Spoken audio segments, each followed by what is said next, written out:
O ministro Alexandre de Moraes, do Supremo Tribunal Federal (STF), determinou que a Polícia Penal do Distrito Federal realize vigilância integral na residência do ex-presidente Jair Bolsonaro, reforçando as medidas de monitoramento durante o cumprimento de restrições determinadas pela Justiça.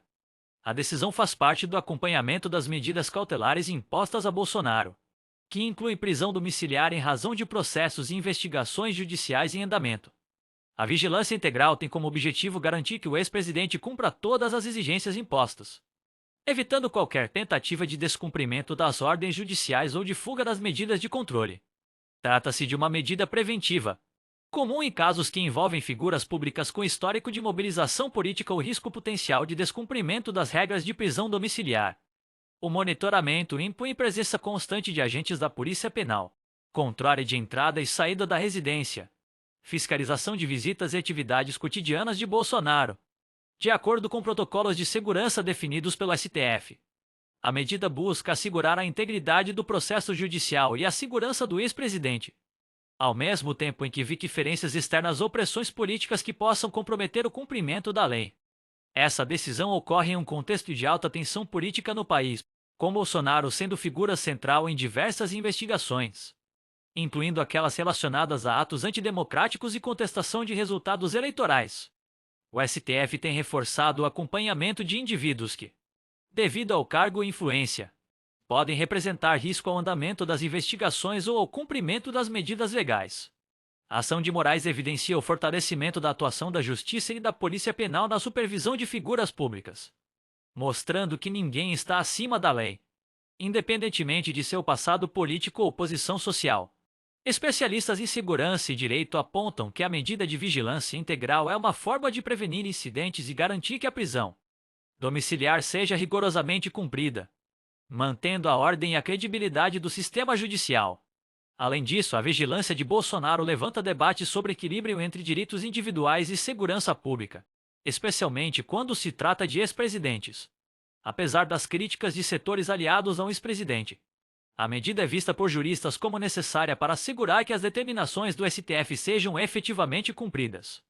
O presidente Luiz Inácio Lula da Silva autorizou nesta quinta-feira o início de consultas e medidas para a chamada Lei da Reciprocidade Econômica contra os Estados Unidos, em reação ao tarifaço de 50% imposto pelo governo de Donald Trump sobre produtos brasileiros.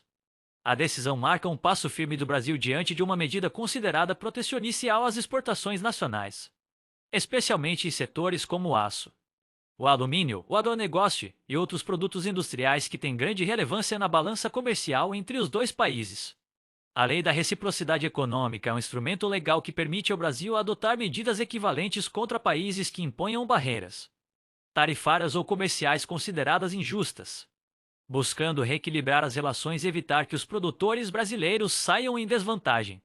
Com a decisão, o governo brasileiro sinaliza que não aceitará passivamente restrições que impactam diretamente sua competitividade no mercado internacional. O tarifaço de Trump tem como justificativa oficial a proteção da indústria americana, dentro de sua política de valorização do Made in USA e do fortalecimento da produção nacional. No entanto, especialistas apontam que essas medidas acabam gerando tensões comerciais e podem prejudicar o fluxo de investimentos e acordos de cooperação entre os países. A resposta brasileira ao acionar a Lei da Reciprocidade demonstra que o governo pretende adotar uma postura firme, mas dentro das regras do comércio internacional, podendo inclusive levar a questão à Organização Mundial do Comércio. Segundo fontes do Planalto, o governo deve iniciar rodadas de consultas técnicas para identificar quais setores americanos poderiam ser afetados por medidas de reciprocidade, de modo a pressionar Washington a reavaliar sua decisão. Produtos agrícolas e industriais do EUA que entram no Brasil sem tarifas elevadas podem se tornar alvo dessas medidas, em uma tentativa de equilibrar os impactos do tarifaço sobre os exportadores brasileiros. Esse movimento também tem repercussões políticas e diplomáticas. De um lado, Lula busca mostrar apoio aos setores produtivos nacionais, reforçando seu discurso de defesa da indústria e do agronegócio brasileiro. De outro, o gesto pode abrir uma nova fase de tensões comerciais com os Estados Unidos, que historicamente são um dos principais parceiros do Brasil. Ainda assim, o governo avalia que a medida é necessária para proteger empregos, investimentos e a soberania econômica do país.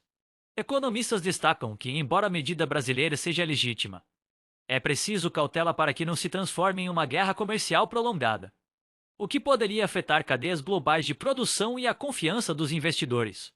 Ao mesmo tempo, o gesto é interpretado como um recado para outros países. O Brasil não aceitará exições que prejudiquem sua economia sem reagir de forma proporcional. A ex-primeira-dama Michele Bolsonaro se manifestou publicamente após a decisão do ministro Alexandre de Moraes, do Supremo Tribunal Federal STF, que determinou o monitoramento integral da residência do ex-presidente Jair Bolsonaro pela Polícia Penal do Distrito Federal. Em suas redes sociais, Michele descreveu o momento como uma fase de desafios enormes, marcada por sentimentos de perseguição, incertezas e humilhações, refletindo a pressão emocional e social que a família Bolsonaro enfrenta diante das medidas judiciais recentes. Michele enfatizou que, apesar das dificuldades, mantém sua fé inabalável, reafirmando sua convicção religiosa ao declarar: "O Brasil pertence ao Senhor Jesus." Sua mensagem reflete não apenas um posicionamento pessoal, mas também político e simbólico, buscando fortalecer a imagem de resiliência e de espiritualidade da família. Mesmo em meio à repercussão negativa da decisão judicial e à intensa cobertura da mídia sobre o monitoramento de Bolsonaro, a reação de Michele ocorre em um contexto de crescente pressão política e judicial sobre o ex-presidente.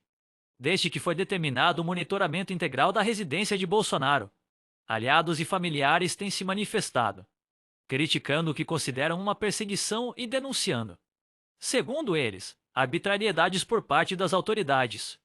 Para especialistas em direito e política, a declaração de Michele combina elementos de defesa pessoal, narrativa de resistência e estratégia política, buscando mobilizar a base de apoio do ex-presidente e manter a coesão da imagem pública da família diante das medidas restritivas. O monitoramento 24 horas, que inclui presença constante de agentes da Polícia Penal, fiscalização de entradas e saídas, visitas e atividades cotidianas, faz parte do cumprimento da prisão domiciliar e de outras medidas cautelares impostas a Bolsonaro em diversos processos judiciais. Michele, ao destacar os desafios enormes, mostra que a decisão judicial impacta não apenas o ex-presidente, mas toda a família, que se vê em situação de exposição contínua. Além disso, a ex-primeira-dama busca transmitir uma mensagem de esperança e fé, reforçando a ideia de que a família encontra amparo espiritual diante das adversidades. Ao declarar que o Brasil pertence ao Senhor Jesus, Michele conecta sua narrativa pessoal a um discurso mais amplo de resistência religiosa e política, que vem sendo uma marca da comunicação da família Bolsonaro desde a gestão presidencial.